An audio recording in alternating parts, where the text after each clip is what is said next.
ค่ายกมือไหวสาตุลุงตุอาวหอดถึงญาติมิตรเฮาตักตัวกันสัมพันธ์แนบชิดในฐานะหันคนไทยสัมพันธ์เกี่ยวก้องพี่น้องไก่ยิ้มหวานละไมเจียงไฮ้เจ้าเมืองแพร่ครับผะเยาครับ ในแหมนี่ลำปางหนาแปะบางลำปางหนาลำปูนเจ้า เชียงใหม่เจ้า แล้วก็อันอย่างนั้นแม่ฮ่องสอนนะพร้อมถึงบรรดาท่านผู้ฟังท่านผู้ชมทุกท่านนะทั่วประเทศไทยทั่วโลกนะที่กำลังติดตามรายการธรรมะรับอรุณนะในเจ้าวันพุธเนาะที่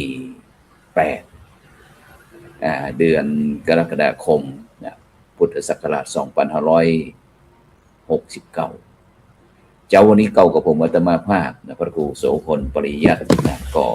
เข้าเวรแทนนะในเจ้าวันนี้กับท่านอาจารย์ที่การรณชัยนะระนันชโยเจ้าอาวาสวัดธรรมวิเชียรนะอำเภอเจียงดาวจังหวัดเชียงใหม่เพราะว่าทั้งท่านอาจารย์สกุลนะภาษาธนิโยนะแล้วก็ภริการรณชัยระนันชโยนี่เพิ่นอยู่วัดเดียวกันนะจาก2รูปนะพอดีช่วงนี้ก่อนที่จะเข้าพรรษานั้นมีโครงการนะปฏิบัติธรรมนะฉะนั้นก็บ่ใครสะดวกเลยฉะนั้นก็พระครูโสพลปริยัติก็เข้าเวรรอ ซึ่งจะได้กระตามบรรดาท่านผู้ฟังท่านผู้ชมทั้งหลายบอกว่าที่จะติดตามตั้ง Facebook ตั้ง YouTube แล้วก็สถานีวิทยุเครือข่ายคลื่นสีขาวชาวประชา8จังหวัดภาคเหนือนะ FM 104.50 เมกะเฮิรตซ์นะแล้วก็ตั้ง Facebook พระครูโสพลปริยัตินะ Facebook วัดผาลาสกทาคามีFacebook คนเมืองมหิยังคนครท่านอาจารย์พระมหาวรเชษฐ์มหาวิโย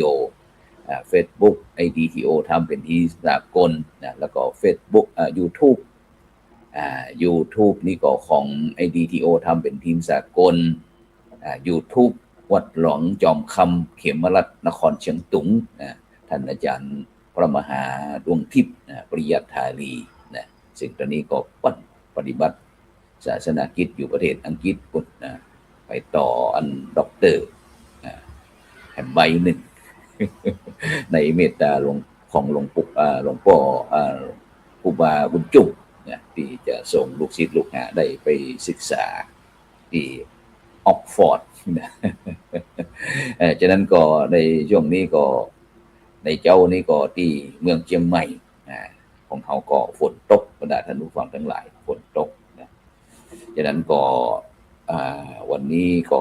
การทำงานกับปกติเนี่ยแต่ก็ระมัดระวังสักหน่อยเพราะว่าฝนตกตั้งแต่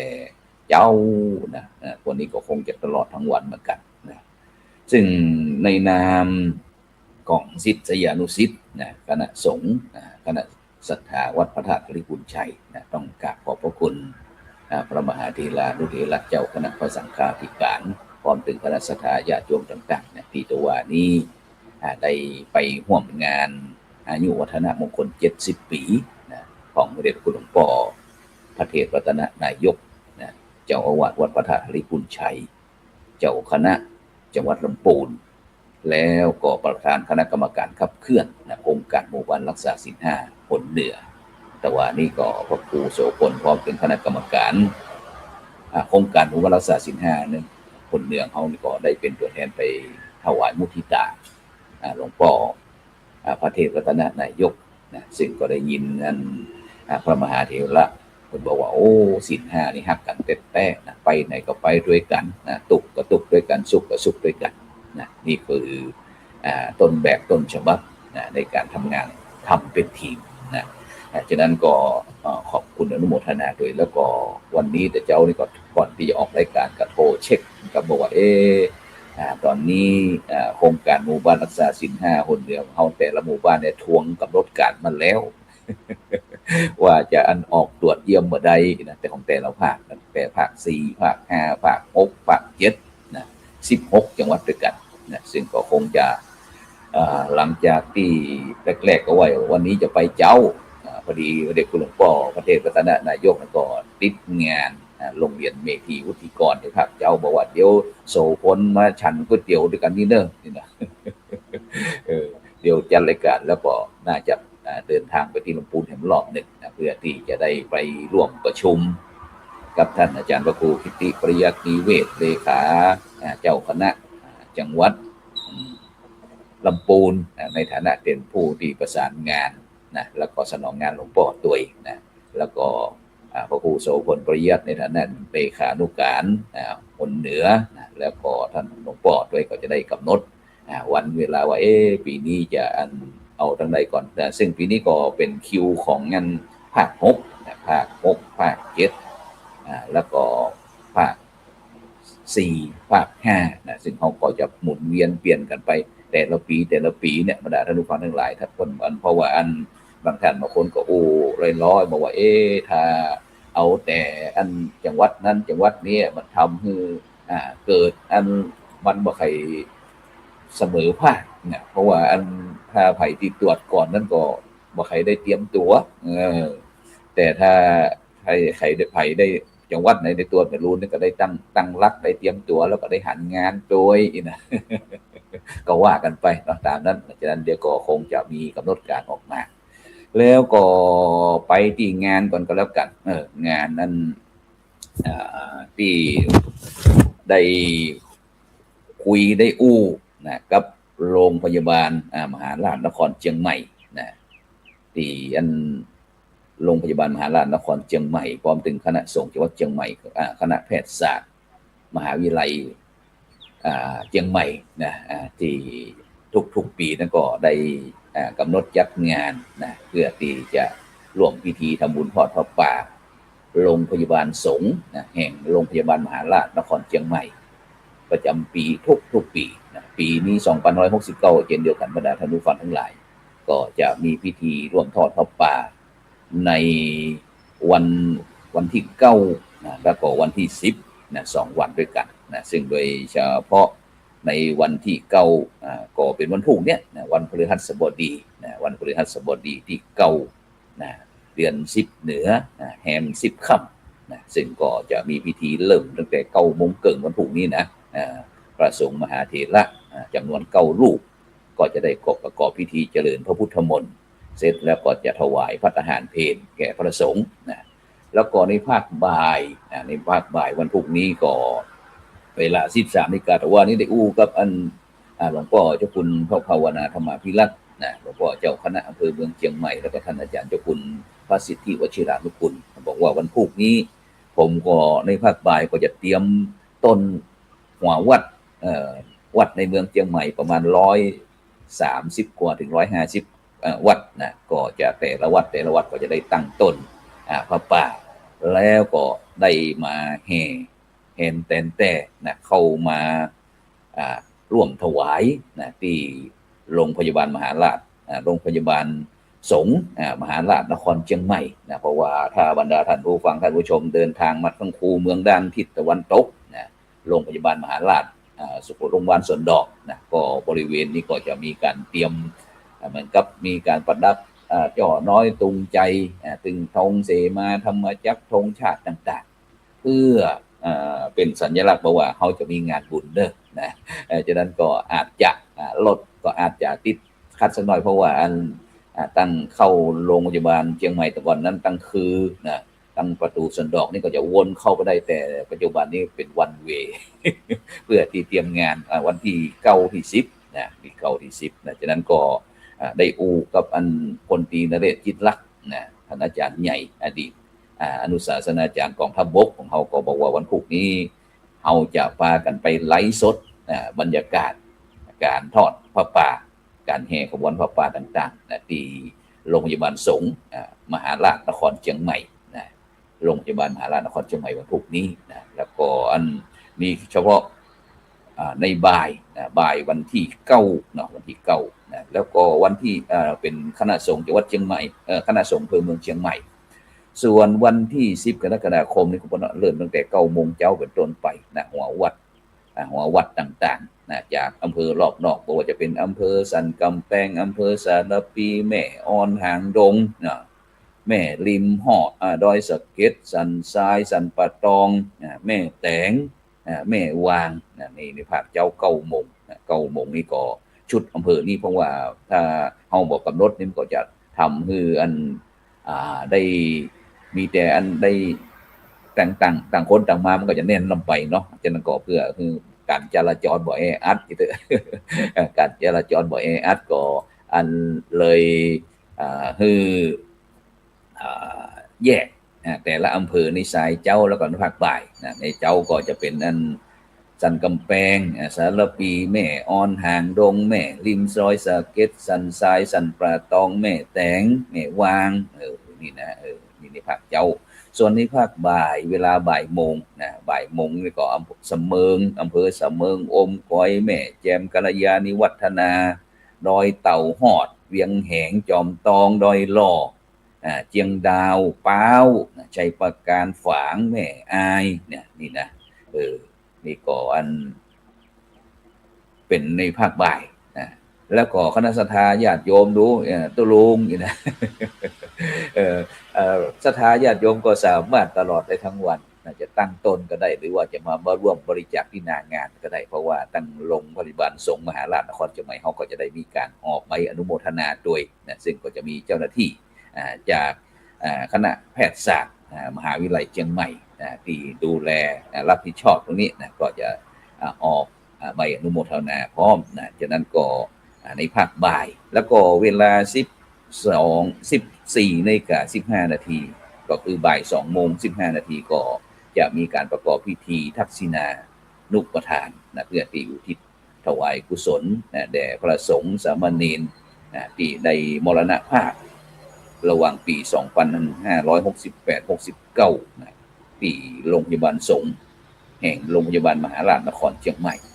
เสร็จแล้วก็เวลา 15 นาฬิกาก็จะประกอบพิธีทอดพระป่าทอดพระป่าฉะนั้นก็กราบนิมนต์แล้วก็เจริญพรกับพุทธบริษัททั้งหลายได้ร่วมงานมหาราชนครเชียงใหม่ด้วยกันแล้วก็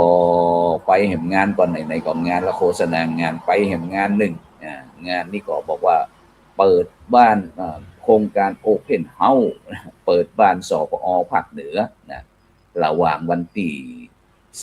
22แล้ว22ที่วัดลัทธิวันพระนอนขอนตาลอำเภอแม่ริมจังหวัดเชียงใหม่ซึ่งก็วันที่22นั้นก็จะเป็นการประกวดร้องเพลงลูกทุ่งคุณธรรมจากนั้นก็ศูนย์ศึกษาพระพุทธศาสนาวันอาทิตย์ในจังหวัดเชียงใหม่หรือว่าสถานศึกษาแต่จะต้องแข่งในนามส่งแข่งในนามศูนย์ศึกษาพระพุทธศาสนาวันอาทิตย์หรือว่าชื่อย่อว่าสพอภาคเหนือของเขาจากนั้นก็โรงเรียนสถานศึกษาศูนย์ศึกษาพุทธศาสนาวันอาทิตย์ต่างๆเตรียมตัวสมัครได้เลยที่นี่แหละ QR code QR code ที่พระครูโสพลฉายคนนี้นะที่พระครูโสพลฉายนี่แต่บรรดาท่านผู้ฟังท่านผู้ชมที่อันบ่ได้พอภาพ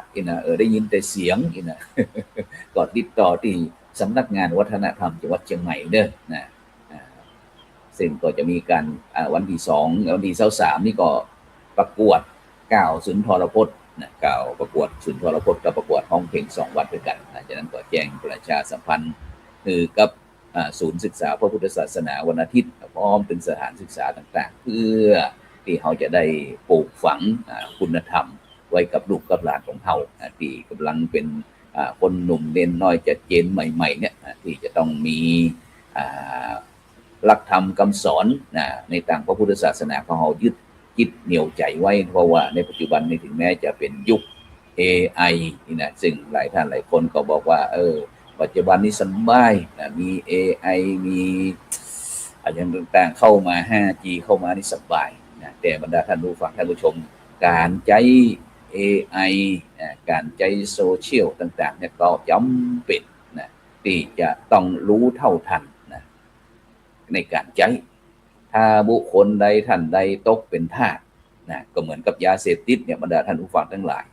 วันบ่ใหญ่สักสิ่งสักอย่าง นี่คือสิ่งเสพติดสมัยใหม่สำหรับคนที่บ่สามารถที่จะพินิจพิจารณาได้นะนี่เป็นอู้กันตรงๆเลยว่า AI นี่เป็นยาเสพติดชนิดหนึ่งถ้าใช้ให้เป็นประโยชน์ก็เป็นประโยชน์ตรงกันข้ามใจเป็นโทษก็เป็นโทษนะเหมือนกับมันเฮโรอีนอย่างต่างๆนั่นนะนั่นเหมือนกัน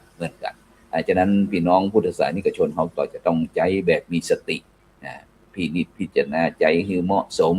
กับการเวลาเหมาะสมกับวัยบ่บกมุ่นเกินไป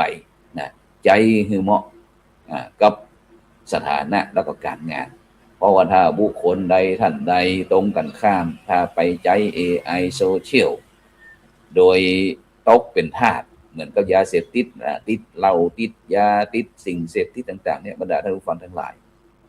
นี่คือสิ่งเสพติดในสมัยใหม่นะคือโซเชียลนะฉะนั้นก็จำเป็นอย่างยิ่งนะหลายท่านหลายคนบอกว่าโอ้ตัวลุงอูเป็นเลยนะมันไปเสพตมเสพติดจะได้กันลองพอกันที่นี่ที่เยนาใจสติไต่ตรองที่นี่ที่เยนาดีๆแล้วปัญญามันจะเกิดแล้วก็เขาก็จะหันตึงโทษตึงคุณแต่เพราะว่า AI หรือโซเชียลนี่ก็ถือว่าเหมือนกับปากกาเนี่ยบรรดาท่านผู้ฟังเหมือนสมุดดินสอเหมือนอุปกรณ์ต่างๆเครื่องใจไม้สอยสิ่งที่อำนวยความสะดวกของเขาเหมือนกับหมอนเหมือนกับจ้อนจานแก้วอย่างต่างๆเหมือนอุปกรณ์ชนิดหนึ่งเท่านั้นเองไม่ได้จำเป็นที่ว่าสำคัญต่อเขานักหนาแต่เขาเป็นหลงเฉยๆถ้าบุคคลใดท่านได้หลงนี่ก็หมายความว่าติดแล้วเหมือนกับเสพติดนะฉะนั้นก็ต้องตั้งสติให้ดีในการใจนะเพราะว่าเราเนี่ยล้วนแต่เป็นอุปกรณ์เหมือนกับปากกาดินสอเนี่ยสมมุติเนี่ยเขาจะใจมันก็ใจในการเขียนเพื่อที่จะเป็นบันทึกบันทึกเป็นลายลักษณ์อักษรต่างๆเนี่ยเสร็จแล้วเขาก็เอาทิ้งไว้นั่นไม่ใช่ว่ามันจะต้องติดเป็นเจ้านายเขานะเป็นเพียงอุปกรณ์ส่วนหนึ่งในการดำเนินชีวิตเพื่อให้การดำเนินชีวิตเนี่ยมันสะดวกสบายนักยิ่งขึ้นเท่านั้นเองนะแต่ถ้าบุคคลใดท่านใด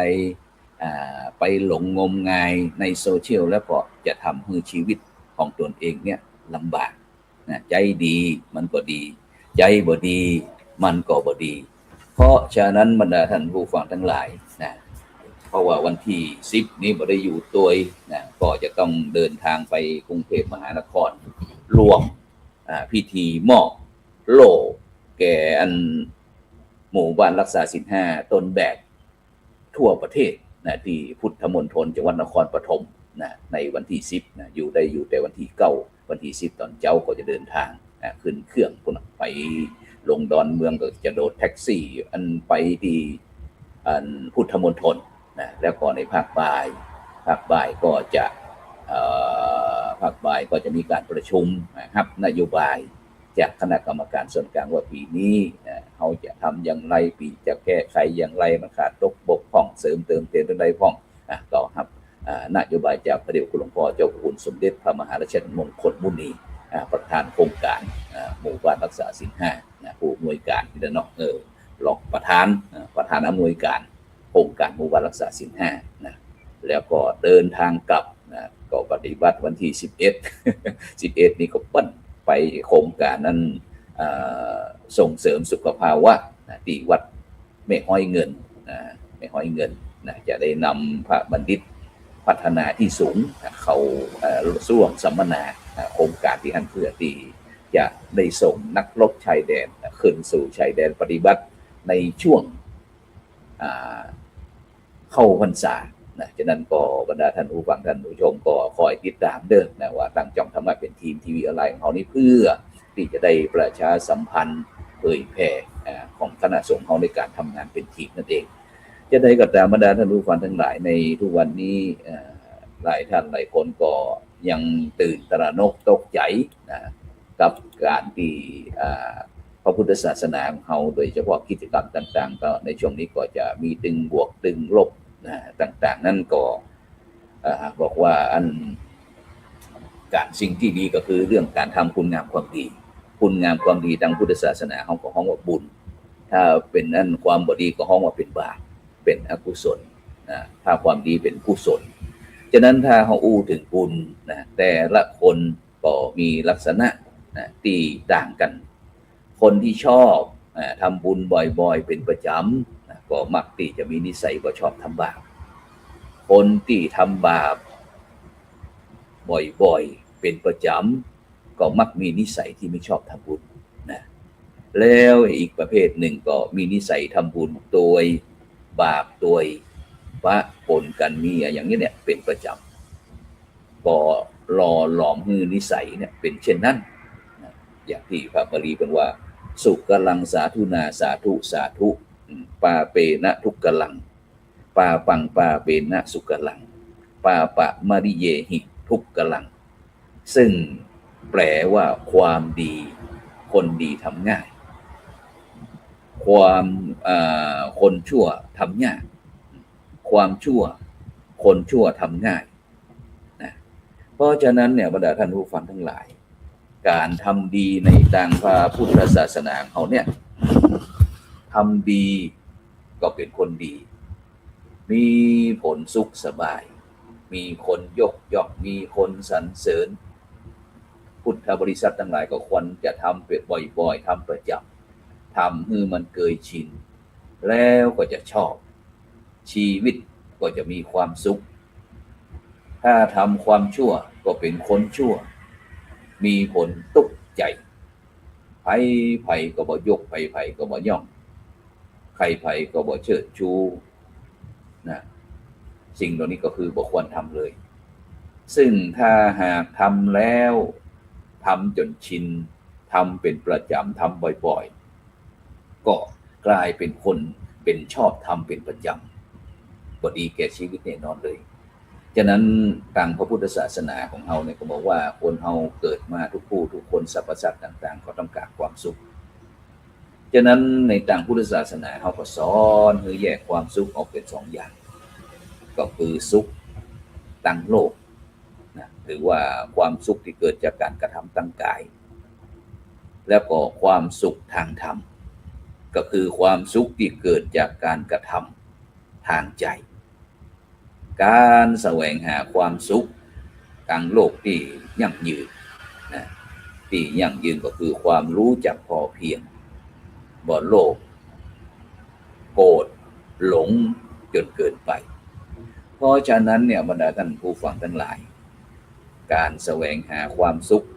ทางธรรมที่ยั่งยืนก็คือการฝึกปฏิบัติทางใจ